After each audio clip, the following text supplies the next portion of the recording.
Where are your husband and kids? Wait, you don't have any? My sister mocked me for being single. My parents laughed. Then I said, Where is your money? Oh, right, I've been paying for everything, but this ends today. Then everything fell apart fast. Hey, Reddit, my family always treated me like the backup plan. I paid for everything while my sister coasted, but they acted like I was just supposed to take it. Then they crossed a line I never thought they would. Before we get there, let me start from the beginning. I'm Muriel Carter, 33, single, no kids, decent job in IT. I live alone in a one-bedroom apartment about 20 minutes from where I grew up. My younger sister, Riley, is 28, still lives with my parents, and has never really gotten her life together. My mom works part-time at a bakery, and my dad used to run a small handyman business but hasn't had steady work in years. For as long as I can remember, I've been the one they all call when things go wrong. Rent for Riley, I covered it. Car repairs for Mom. I sent money, mortgage falling behind. I wired the difference before the bank deadline. I never thought much about it. I could afford it, so I did it. It was easier than watching them struggle, but all of it built up slowly, like bricks on my back. That Sunday, they were having a barbecue. Nothing fancy, just burgers, hot dogs, some neighbors wandering in and out. Football game muted on the TV inside. Folding chairs on the lawn. Paper plates on the plastic table, the smell of charcoal in the air. I showed up with a bag of chips and a 6-pack of soda. Riley was at the grill, wearing that stupid apron she thinks is funny, the one that says, "Kiss the cook," even though no one ever does. Mom was putting out potato salad. Dad was in his lawn chair with his sunglasses on, half asleep. I sat down, made small talk with a couple of neighbors, and honestly thought it would be just another lazy Sunday. Then Riley turned around from the grill, smirking like she was about to deliver a punchline she'd been sitting on all day. "So, Muriel," she says, loud enough for the whole yard to hear, "when you going to get yourself a husband and some kids? Oh, wait, right, you don't have any." And it hit me wrong instantly. Not because it was clever, it wasn't, but because of how she said it, like my life was some kind of joke. Like I was the screw-up. Like she hadn't borrowed rent money from me 3 times this year alone. Mom laughed first. Not a full laugh, more like a giggle she couldn't hold in. Dad chuckled under his breath. Riley leaned back like she'd just killed at open mic night. I looked at her, then at Mom and Dad, and something in me just shifted. I didn't raise my voice. I didn't snap. I just said, calm and clear, "Yeah. And where's your money, Riley?" "Oh, right. I've been covering for you and for them for years. Starting today, that's over." The yard went silent. Even the neighbor's dog stopped barking, like it was listening. Riley's smirk twitched, like she didn't know if I was serious or setting up my own joke. Mom froze with the potato salad spoon in her hand. Dad pushed his sunglasses up, frowning like he wasn't sure he heard me right. I stood up, tossed my empty soda can in the trash, and said, "I'll see you around."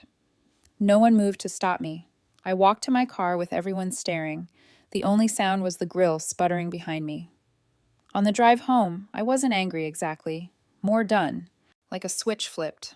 I kept thinking about the last 7 years. Riley between jobs and me, covering her rent so she wouldn't get kicked out. Mom's car transmission dying. Me paying the shop directly so she could get to work. Dad falling behind on the mortgage just this month, over and over. All of it always felt temporary, like they just needed a little help until things evened out. Except they never did. I got home, dropped my keys on the counter, and opened my laptop. I started scrolling back through old bank transfers, Venmo payments, even a few credit card bills I'd paid off for them, and the whole time I kept hearing Riley's voice, "Oh, wait, right, you don't have any." Like the only thing worth measuring in my life was whether I had a husband and kids yet. I closed the laptop, sat there for a while, and decided something right then. I wasn't sending another dollar, not for rent, not for car repairs, not for anything. I didn't call or text after the barbecue. Monday, Mom pinged. Riley was only joking. You know how she is. Tuesday, another. Your father says we should all talk. Sunday. I left both on read. Work kept me busy enough to avoid thinking about it too much. I fixed software issues for a logistics company, mostly from my apartment. Monday bled into Tuesday. Tickets, emails, coffee, repeat. By Wednesday, I started getting a weird feeling. An envelope from a bank I don't use landed in my mailbox. Inside was a "Welcome to your home equity line of credit" letter. I figured it was junk, but halfway through I realized it wasn't advertising. It was thanking me for opening an account. It even listed my parents' address under property secured by this loan. The only way that happens is if someone had my SSN and basics.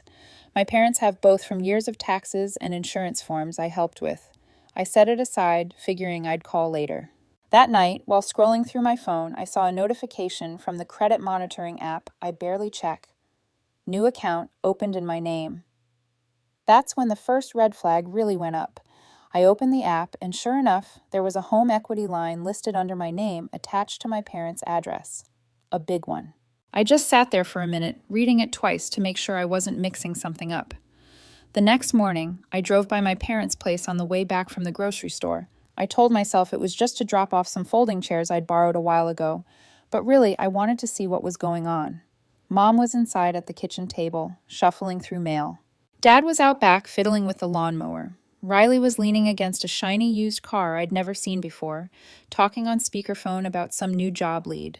Nobody mentioned the barbecue or the text when I walked up.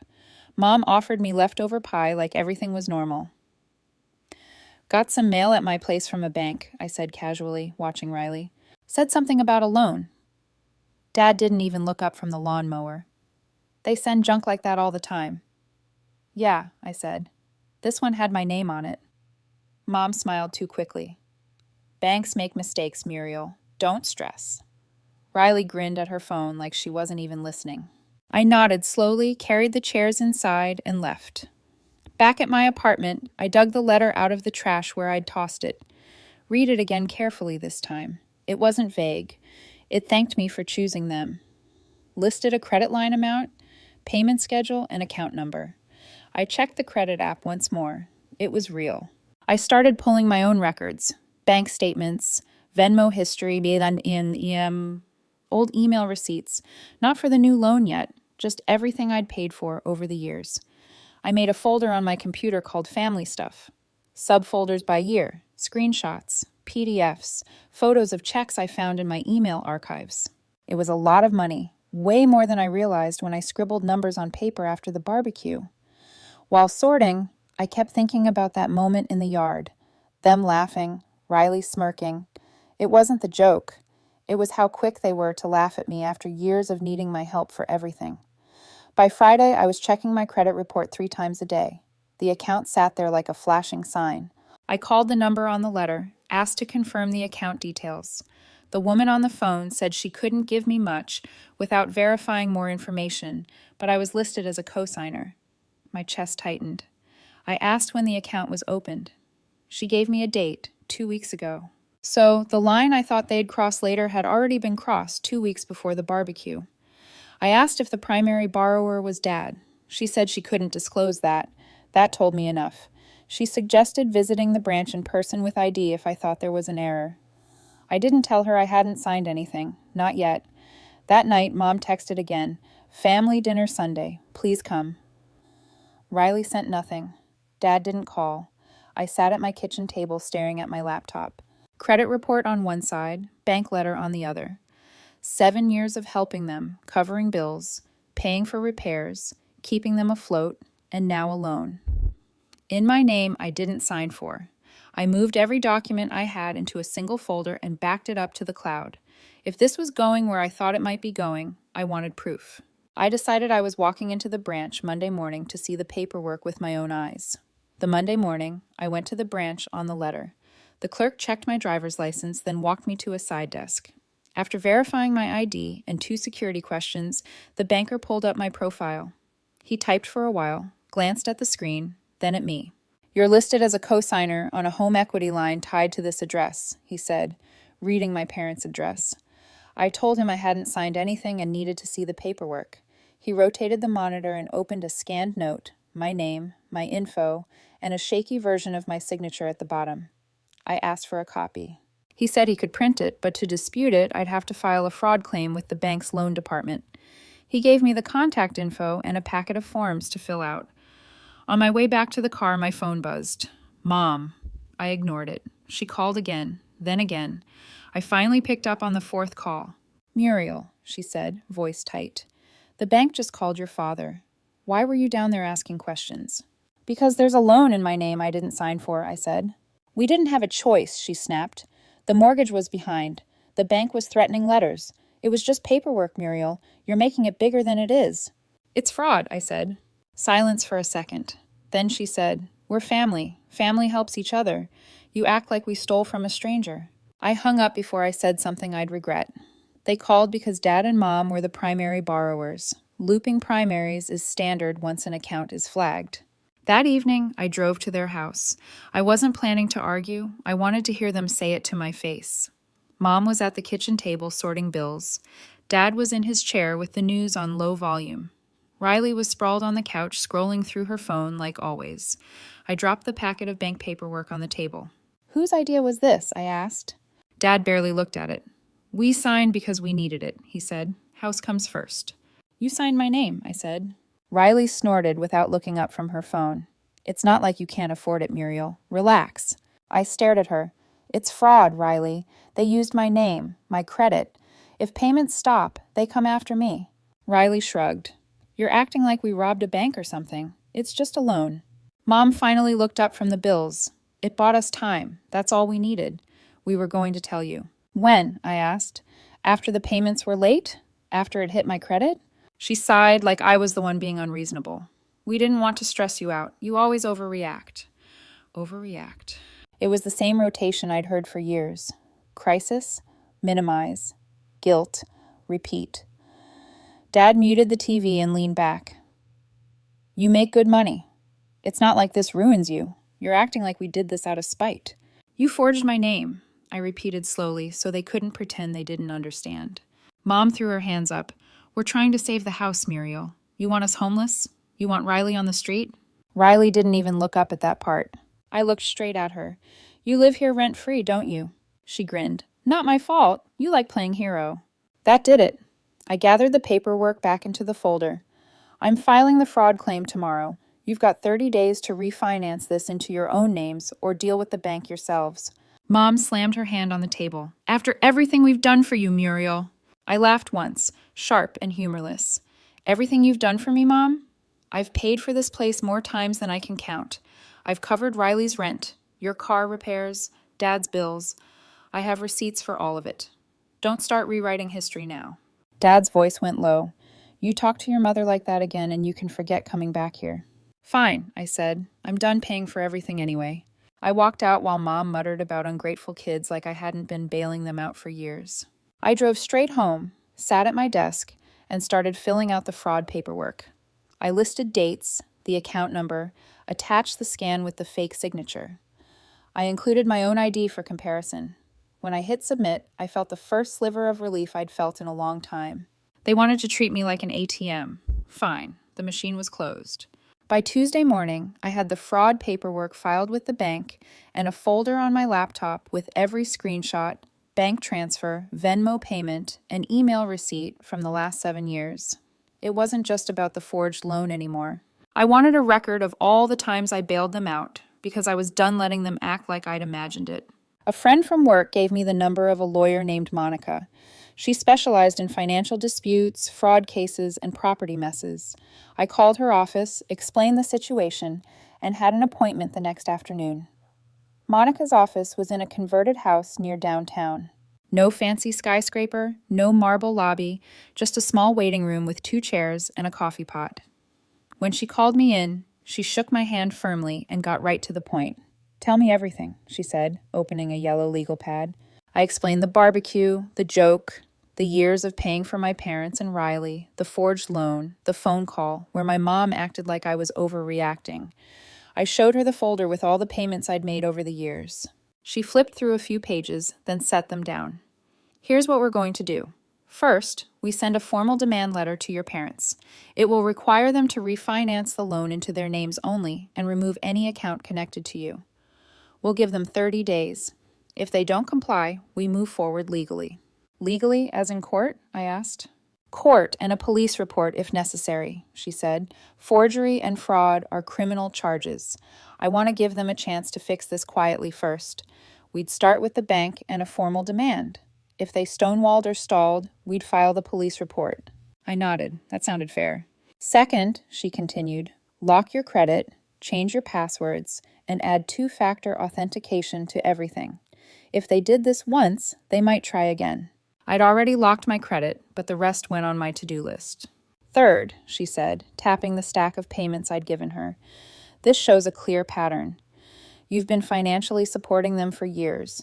If this goes to court, it proves they were exploiting you, not the other way around. That word, exploiting, sat heavy, but I couldn't argue with it. Monica said she'd draft the letter by Friday.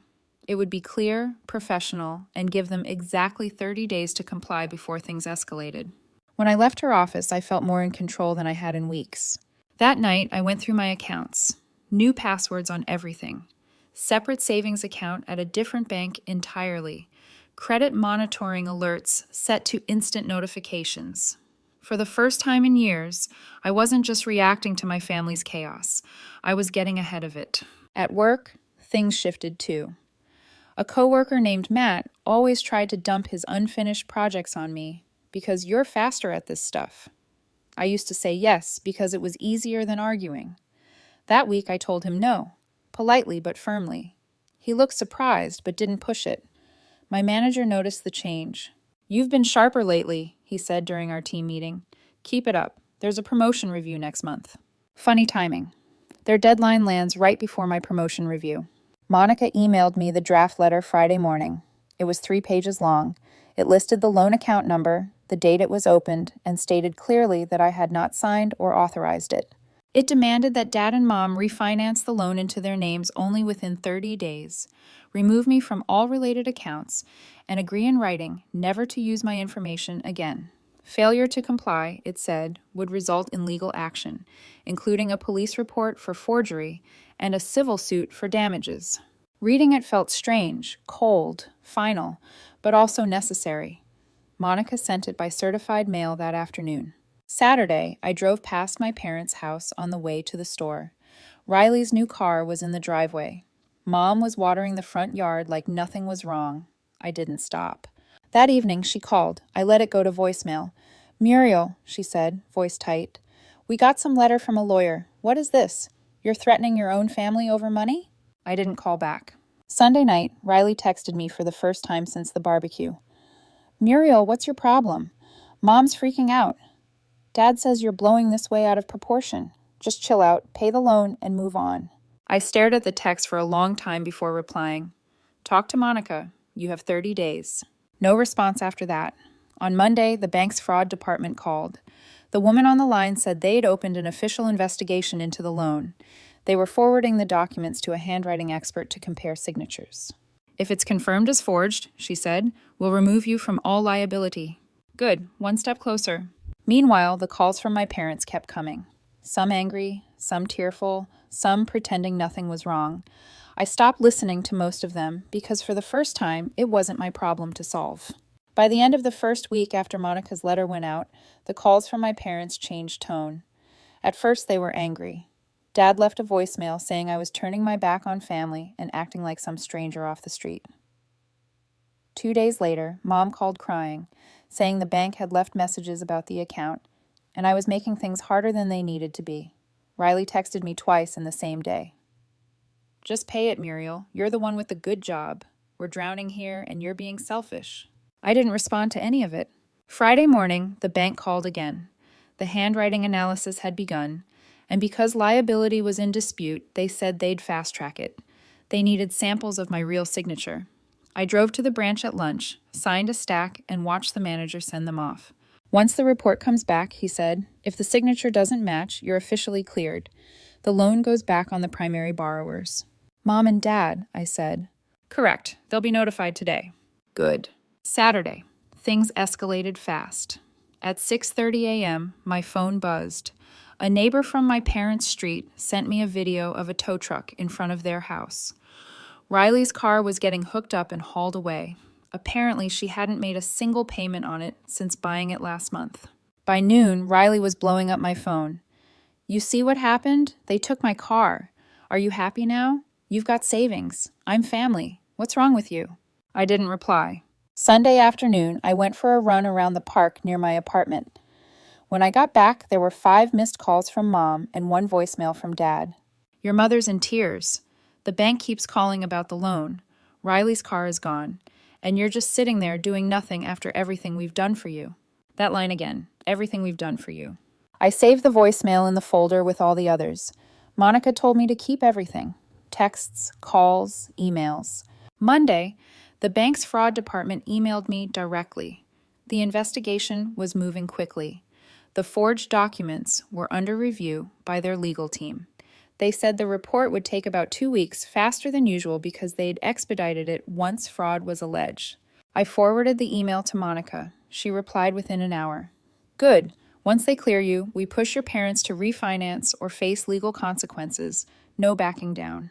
Meanwhile, I kept working on my own life. I opened a new savings account at a separate bank, moved half my money there, and set up automatic transfers. Monica said it was smart to keep things separated in case my parents ever tried to access my accounts again. I changed my phone PIN, added 2-factor authentication to everything, even set up alerts on my credit report for any new activity. If they tried anything else, I'd know right away. At work, things kept improving.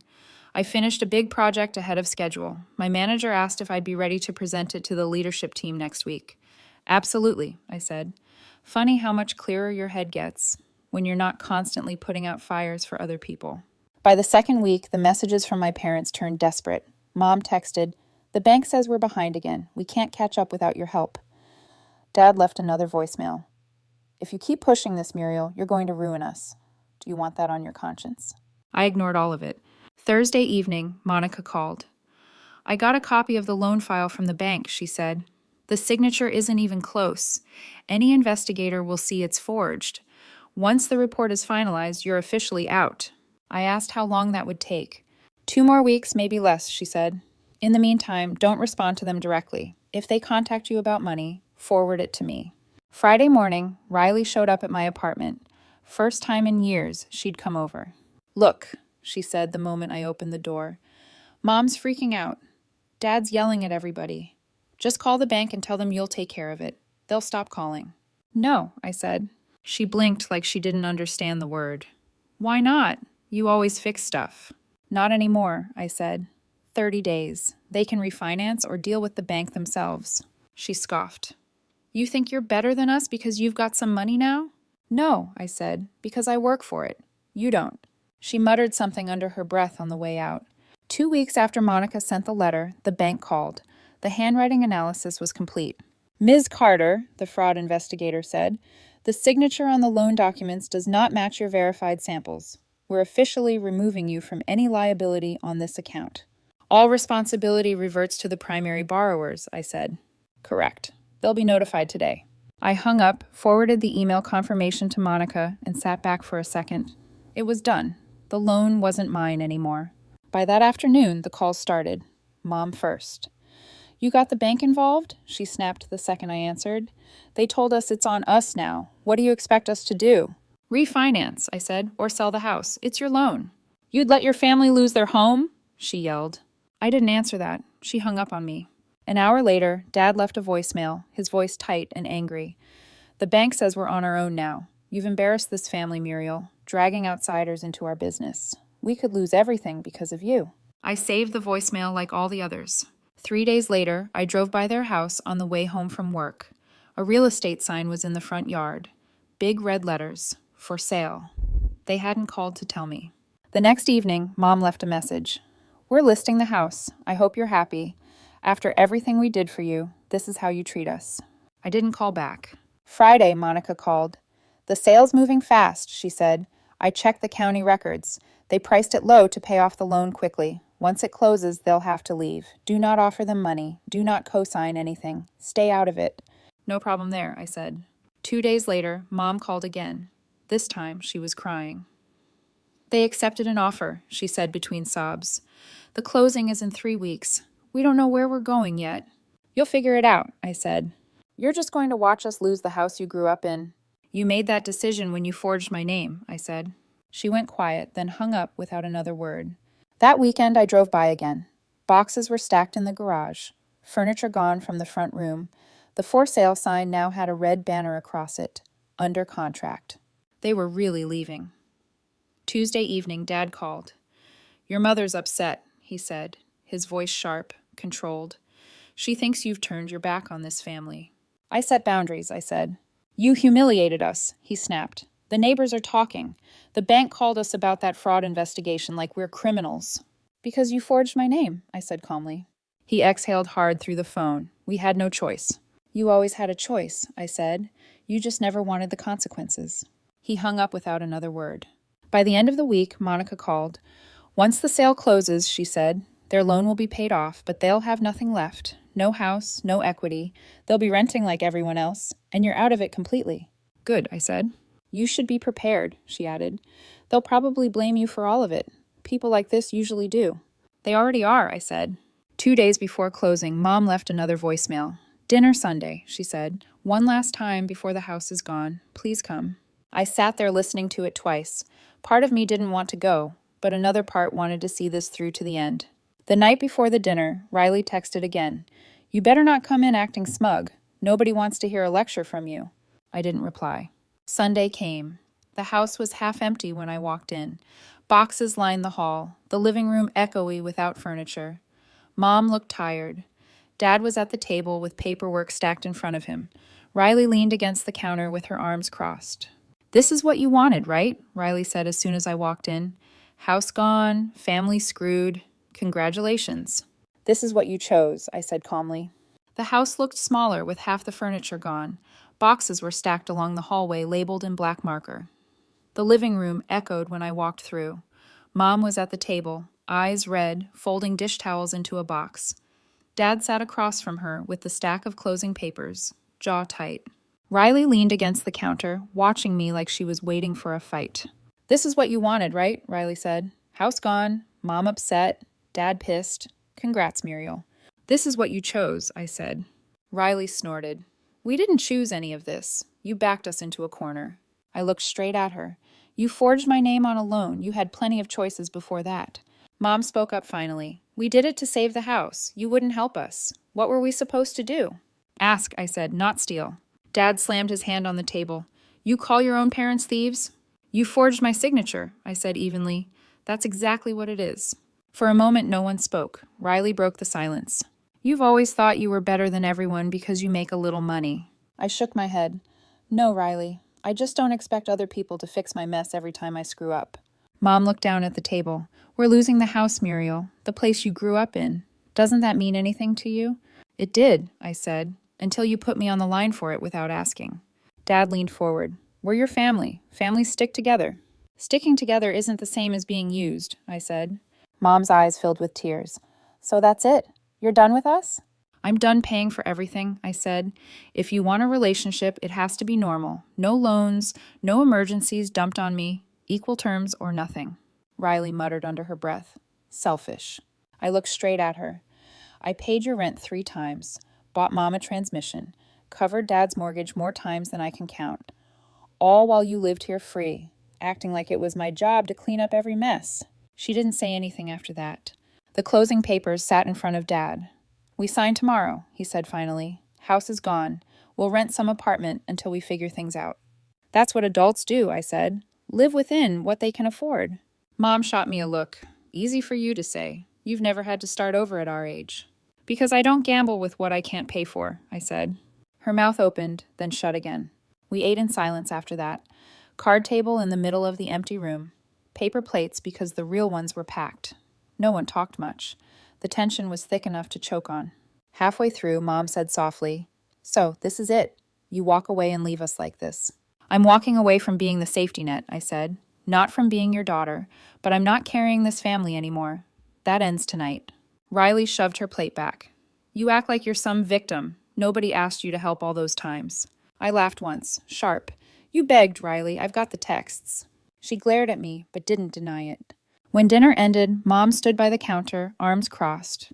"You know we might not recover from this," she said quietly. "You will," I said, "because you'll have to."